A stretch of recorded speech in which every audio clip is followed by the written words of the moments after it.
আসসালামু আলাইকুম। নাজদিন আহমেদ স্বাগত জানাচ্ছি এনটিভির সন্ধ্যার খবরে। ক্রাউন সিমেন্ট শিরোনাম দেখছিলেন, এবারে পুরো খবর। পাকিস্তান ভারত উত্তেজনা নিয়ে বিস্তারিত আলোচনার জন্য আমন্ত্রণ জানিয়েছি ইস্ট ওয়েস্ট ইউনিভার্সিটির সহকারী অধ্যাপক পারভেজ আব্বাসীকে। পারভেজ আব্বাসী, এনটিভির স্টুডিওতে আপনাদেরকে স্বাগতম। ধন্যবাদ আপনাকে।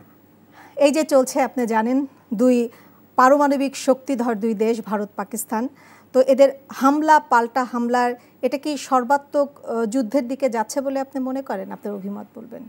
ধন্যবাদ আপনাকে। এখন আসলে উপমহাদেশে যেহেতু আমরা একই বলয়ে থাকি, একই পরিবেশ থাকি, একই হাওয়া বাতাসে থাকি, তো সর্বাত্মক যুদ্ধ কোনোদিনই উপমহাদেশের একজন দায়িত্ববান বিবেকবান নাগরিক হিসেবে আমরা আশা করি না। কিন্তু আরেকটা জিনিস হচ্ছে যে সর্বাত্মক যুদ্ধ হওয়ার সম্ভাবনা আপাতত ক্ষীণ, দিস এ লো প্রবাবিলিটি। কেন দুজনের হাতেই নিউক্লিয়ার ওয়েপন্স আসছে এবং এটাকে বলে ম্যাড, যেটাকে বলে, বা উন্মাদ না, মিউচুয়ালি অ্যাসিওর্ড ডিস্ট্রাকশন। কেন একটা নিউক্লিয়ার বোমও যদি একজন আরেকজনের উপর এখানে ছুঁড়ে, তাহলে কিন্তু এটার যে নিউক্লিয়ার ফল আউটটা এমনকি বাংলাদেশ পর্যন্ত হবে। কিন্তু সমস্যাটা হয়েছে যে এখানে খোদ পাকিস্তানে এবং ভারতে অভ্যন্তরীণ রাজনীতির এখানে যে মোড় ঘোরানোর জন্য আমার যেটা মনে হয়েছে, দুই দেশে এক ধরনের একটা কাজ করা হয়েছে, যে একটা পশ্চারিং, এবং পশ্চারিংয়ের জন্য পেহেলগ্রামের আক্রমণ। পেহেলগ্রামের আগে আপনি যদি দেখেন বালুচিস্তানে কিছুদিন আগে একটা আক্রমণ হলো।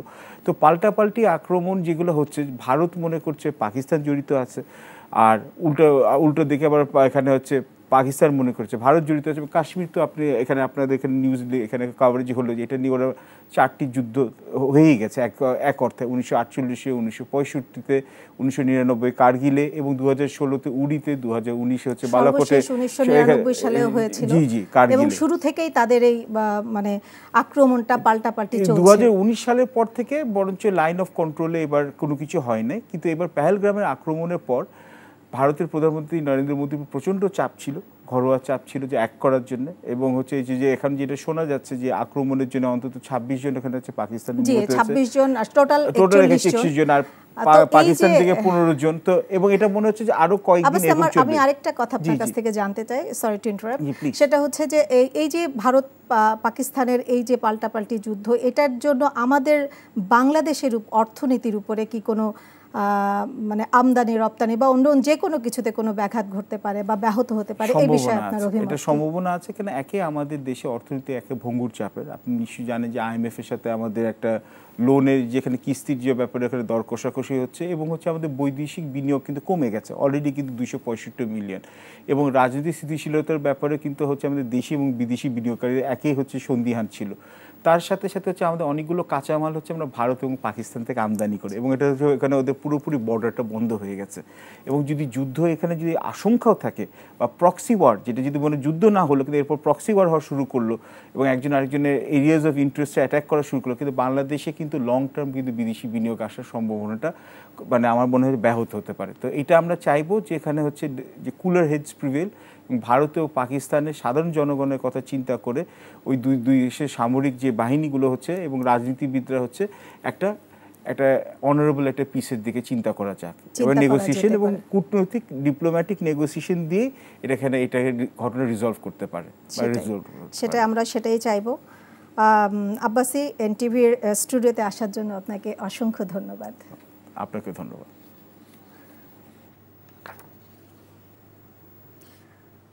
আমরা এতক্ষণ কথা বলছিলাম ইস্ট ওয়েস্ট ইউনিভার্সিটির সহকারী অধ্যাপক পারভেজ আব্বাসীর সাথে। যাচ্ছি অন্য প্রসঙ্গে। পাকিস্তান ও ভারতের মধ্যকার পরিবর্তনশীল পরিস্থিতিতে গভীর উদ্বেগ প্রকাশ করেছে বাংলাদেশ। নিরাপত্তা উপদেষ্টা ডক্টর খলিলুর রহমান বলেন, বাংলাদেশের পক্ষ থেকে উভয় দেশকে শান্ত থাকার এবং সংযম প্রদর্শনের জন্য আহ্বান জানানো হচ্ছে। অন্যদিকে সীমান্ত দিয়ে ভারত থেকে বাংলাদেশে প্রায় 100 জন মানুষকে জোরপূর্বক অনুপ্রবেশ করানোর ব্যাপারে প্রতিবাদ জানিয়ে তিনি বলেন, শুধুমাত্র আনুষ্ঠানিক প্রক্রিয়াতে বাংলাদেশি নাগরিকদের ফেরত নেবে সরকার। শফি মাহমুদ সাগরের আরেকটি রিপোর্ট। পাকিস্তান ভারত চলমান পরিস্থিতি নিয়ে উদ্বিগ্ন বাংলাদেশ। প্রধান উপদেষ্টার নিরাপত্তা বিষয়ক উপদেষ্টা ডক্টর খলিলুর রহমান পররাষ্ট্র মন্ত্রণালয়ে ব্রিফিংয়ে জানান, দুদেশের মাঝে চলমান উত্তেজনাকর পরিস্থিতি গভীরভাবে পর্যবেক্ষণ করা হচ্ছে। বলেন, বাংলাদেশের পক্ষ থেকে উভয় দেশকে শান্ত থাকার আহ্বান জানানো হয়েছে। আঞ্চলিক শান্তি, সমৃদ্ধি ও স্থিতিশীলতার চেতনায় বাংলাদেশ আশাবাদী যে কূটনৈতিক প্রচেষ্টার মাধ্যমে উত্তেজনা প্রশমিত হবে এবং শেষ পর্যন্ত এই অঞ্চলের জনগণের কল্যাণে শান্তি বিরাজ করবে। এক সীমান্তে ভারত যখন পাকিস্তানের সাথে যুদ্ধে ব্যস্ত, ঠিক সে সময়ই অন্য সীমান্ত দিয়ে ভারত থেকে বাংলাদেশে অনুপ্রবেশ করানো হয়েছে শতাধিক মানুষকে। এমন ঘটনার নিন্দা জানিয়ে ডক্টর খলিলুর রহমান বলেন, অবৈধ নাগরিকদের প্রত্যাবাসন হওয়া উচিত আনুষ্ঠানিক প্রক্রিয়ায়। আমরা প্রতিটি কেস আলাদা আলাদা করে নিরীক্ষণ করছি এবং একটা আমাদের সিদ্ধান্ত হচ্ছে আমরা কেবল আমাদের দেশের নাগরিক যদি কেউ থাকেন এবং তা প্রমাণিত হয় তাহলে তাদেরকে আমরা গ্রহণ করব এবং এটা ফর্মাল চ্যানেলে করতে হবে। এভাবে পুশ ইন করাটা সঠিক নয়। বাংলাদেশে জোরপূর্বক মানুষদের প্রবেশ করানোর ব্যাপারে ভারতের সাথে যোগাযোগের চেষ্টা করা হচ্ছে বলে জানান তিনি। শফি মাহমুদ সাগর, এনটিভি নিউজ, ঢাকা। ভারত ও পাকিস্তানের চলমান সংঘাতময় পরিস্থিতিতে কোনো জঙ্গি বা সন্ত্রাসী যেন অনুপ্রবেশ করতে না পারে সেজন্য সীমান্ত এলাকার পুলিশ সুপারদের সতর্ক থাকার নির্দেশ দিয়েছেন আইজিপি বাহারুল আলম। বিকেলে রাজধানীর গুলশানে এক অনুষ্ঠানে তিনি এই কথা জানান। এই যুদ্ধের প্রেক্ষিতে আমরা সীমান্তবর্তী সকল জেলার সকল পুলিশ সুপার 28 এবং মিয়ানমারের সাথে 3, 29 এবং মিয়ানমারের সাথে 2, আমরা সকলকেই অগ্রিম সতর্কবার্তা আগেই দিয়েছি এবং তারা সকলেই সতর্ক আছেন এ ব্যাপারে বলে আমার বিশ্বাস। এবং আমরা সর্বাত্মক চেষ্টা করব অন্তত এর প্রেক্ষিতে যেন আমাদের কোনোভাবে আমাদের নিরাপত্তা বিঘ্নিত না হয়। খাগড়াছড়ি ও কুড়িগ্রাম সীমান্ত দিয়ে বাংলাদেশি রোহিঙ্গা এবং গুজরাটের 100 মুসলিমকে বাংলাদেশে অনুপ্রবেশ করানোর অভিযোগ উঠেছে ভারতীয় সীমান্তরক্ষী বাহিনী বিএসএফের বিরুদ্ধে। এই ঘটনায় উদ্বিগ্ন এলাকাবাসী। স্থানীয় প্রশাসন জানায় অনুপ্রবেশকারীরা বিজিবির হেফাজতে রয়েছে, তবে এ ব্যাপারে আনুষ্ঠানিকভাবে এখনও কিছু জানায়নি বিজিবি। বিস্তারিত শওকত করিমের ডেস্ক রিপোর্টে। আপনাদের গুজরাট জেলা থানা কোনটা? থানা বলতে গেলে তো কিষানপুর।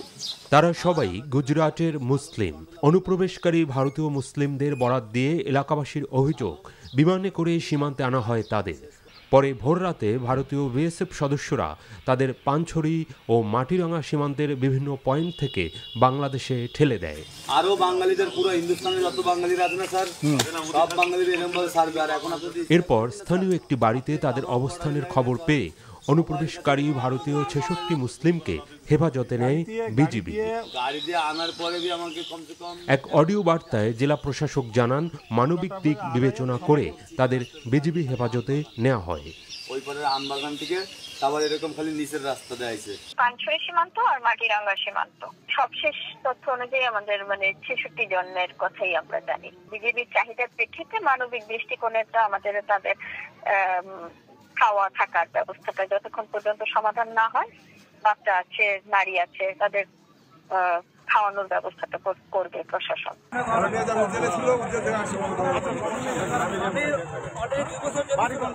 অন্যদিকে কুড়িগ্রামের রৌমারী ও বুরঙ্গামারী উপজেলার সীমান্তে অবৈধভাবে বাংলাদেশে পুশিন করা 8 বাংলাদেশি সহ আরও 44 জনকে আটক করেছে বিজিবি। বুধবার ভোররাতে সীমান্ত দিয়ে বাংলাদেশের অভ্যন্তরে প্রবেশ করে ঘোরাঘুরির সময় স্থানীয়রা তাদের আটক করে বিজিবির হাতে তুলে দেয়।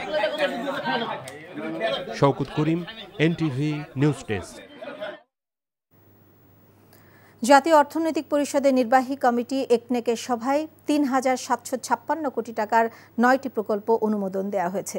দুপুরে পরিকল্পনা কমিশন চত্বরের এনইসি সম্মেলন কক্ষে প্রধান উপদেষ্টা ডক্টর মোহাম্মদ ইউনূসের সভাপতিত্বে অনুষ্ঠিত একনেক সভায় এসব প্রকল্পের অনুমোদন দেওয়া হয়। সভা শেষে পরিকল্পনা উপদেষ্টা ডক্টর ওয়াহিদ উদ্দিন মাহমুদ বলেন, 9টি প্রকল্পের মধ্যে সরকারি অর্থায়নে 2,798 কোটি 19 লাখ টাকা। এছাড়া প্রকল্প ঋণ 812 কোটি 95 লাখ টাকা ও সংস্থার নিজস্ব অর্থায়ন 145 কোটি 6 লাখ টাকা। তিনি আরও বলেন, প্রকল্পের দুর্নীতি ও অপচয় রোধে তদারকি ব্যবস্থা জোরদার করছে সরকার। এছাড়া শহর রক্ষা, বাঁধ ও বেড়ি বাঁধ মানসম্মত হয় না মন্তব্য করে এখন থেকে টেকসই বাঁধ নির্মাণে সরকার চেষ্টা করছে বলেও জানান তিনি। ভারতে অবস্থান করা ক্ষমতাচ্যুত প্রধানমন্ত্রী শেখ হাসিনাকে আগামীকাল জিজ্ঞাসাবাদের জন্য তলব করেছে দুদক। সংস্থাটির উপপরিচালক মনিরুল ইসলাম স্বাক্ষরিত চিঠি ধানমন্ডির সুধা সদন ও গোপালগঞ্জের স্থায়ী ঠিকানায় পাঠানো হয়েছে।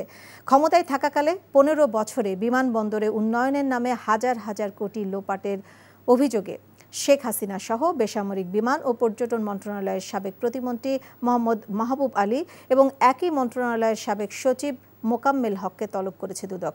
ইতোমধ্যে দুদকের অভিযোগে অভিযুক্তরা জিজ্ঞাসাবাদে মুখোমুখি না হলে আত্মপক্ষ সমর্থনের সুযোগ হারাবে বলে জানিয়েছেন দুদকের সংশ্লিষ্টরা। এর সাথে 1084 কোটি টাকার সরকারি সার আত্মসাতের অভিযোগে নরসিংদী 2 আসনের সাবেক এমপি কামরুল আশরাফ পটন সহ 5 জনের বিরুদ্ধে মামলা করেছে দুদক। বিদ্যুৎ খাতে সরবরাহ কমিয়ে শিল্প খাতে 25 কোটি ঘনফুট গ্যাসের সরবরাহ বাড়ানো হবে বলে জানিয়েছেন বিদ্যুৎ ও জ্বালানি উপদেষ্টা ফজল কবির খান। বিকেলে সচিবালয়ে শিল্পে গ্যাস সংকট নিয়ে ব্যবসায়ীদের সাথে বৈঠক শেষে কথা বলেন তিনি। আর সামনে গরম বাড়লে লোডশেডিং মোকাবেলায় তেল ভিত্তিক বিদ্যুৎ কেন্দ্রে উৎপাদন বাড়ানোর চিন্তা আছে বলেও জানান উপদেষ্টা। জানান আপাতত গ্যাস ও বিদ্যুতের মূল্য বৃদ্ধির কোনো চিন্তা সরকারের নেই। রিপোর্ট করছেন রকনউদ্দিন। দেশে এখন দৈনিক গ্যাসের চাহিদা 380 কোটি ঘনফুট। মঙ্গলবারের হিসেবেও পেট্রোবাংলা সরবরাহ করেছে 272 কোটি ঘনফুট গ্যাস। চাহিদার বিপরীতে 100 কোটি ঘনফুটেরও বেশি ঘাটতি থাকায় সংকটে পড়েছে শিল্প খাত। চাহিদার তুলনায় 40% কম গ্যাস মিলছে বলে জানিয়েছেন ব্যবসায়ীরা। বিলিয়ন বিলিয়ন ডলারের বিনিয়োগ ঝুঁকিতে পড়েছে বলেও দাবি তাদের। এমন বাস্তবতায় বুধবার সচিবালয়ে ব্যবসায়ীদের সাথে বৈঠক করেন জ্বালানি উপদেষ্টা। কতগুলো সিদ্ধান্ত নিয়েছি। প্রথম সিদ্ধান্ত হচ্ছে যে রমজান উপলক্ষে যে 1200 মেগাওয়াট দেওয়া হতো সেখান থেকে আমরা 150 মেগাওয়াট আমরা বিদ্যুতের পরিবর্তে আমরা শিল্পে দেব। আর দ্বিতীয় সিদ্ধান্ত হচ্ছে মে থেকে অগাস্ট এই 4 মাস আমরা 4টা এক্সট্রা এলএনজি কার্গো আনবো এবং এর ফলে আরও 100 MMCFD গ্যাস। সুতরাং সর্বমোট শিল্পে বরাদ্দ 250 MMCFD বাড়বে। এ সময় তার কাছে প্রশ্ন ছিল, তাহলে গরম বাড়লে লোডশেডিং কমাতে সরকারের পরিকল্পনা কি? বিদ্যুৎ থেকে আমরা গ্যাস কাট করলে ওই ঘাটতিটা যখন বিদ্যুতের বাড়বে তখন এটার জন্য আমরা ওই লিকুইড ফুয়েল বেসড ইয়েগুলো চালাবো। এলএনজি আমদানি করা হলেও আপাতত গ্যাস বিদ্যুতের দাম বাড়ানোর কোনো চিন্তা নেই বলেও জানান জ্বালানি উপদেষ্টা। আমাদের তো একটা ঘাটতি হবে 11,000 কোটি টাকার মতো এটা আনার ফলে। তো এখন কিন্তু এই যেটা শিল্পের যে উৎপাদন যদি ব্যাহত হয় সেটার দাম তো আরও অনেক বেশি। আপাতত গ্যাসের কোনো মূল্যবৃদ্ধির সিদ্ধান্ত নিচ্ছি না, কিংবা বিদ্যুতের কোনো মূল্যবৃদ্ধির সিদ্ধান্ত নিচ্ছি না। দেশে এবছর 50টি গ্যাস কূপ খনন কার্যক্রম পরিচালনা করা হবে, যেখান থেকে 50 কোটি ঘনফুট গ্যাস মিলতে পারে বলেও জানান তিনি। রকনউদ্দিন, এনটিভি নিউজ, ঢাকা। জাতীয় পরিচয়পত্র এনআইডির তথ্য ফাঁস হওয়ার প্রমাণ পাওয়ায় আনসার ভিডিপি ও ব্র্যাক ব্যাংকের এনআইডি তথ্য যাচাই সেবা সাময়িকভাবে বন্ধ করে দিয়েছে নির্বাচন কমিশন। বুধবার নির্বাচন কমিশনের এনআইডি অনুবিভাগের মহাপরিচালক ASM হুমায়ুন কবির এই তথ্য জানান।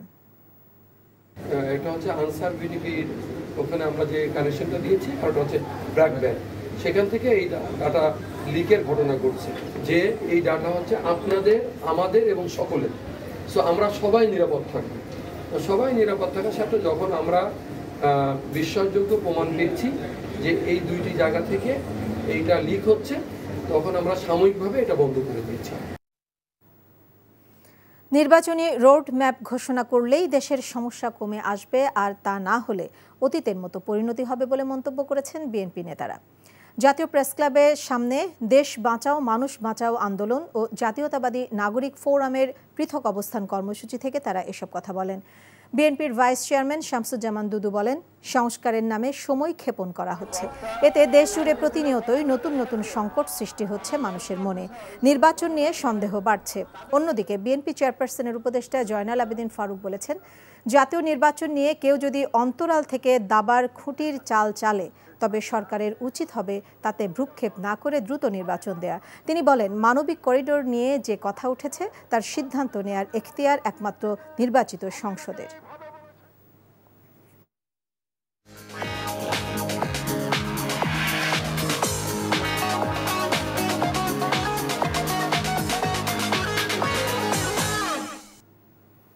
মার্কেন্টাইল ব্যাংক অর্থনীতির খবর।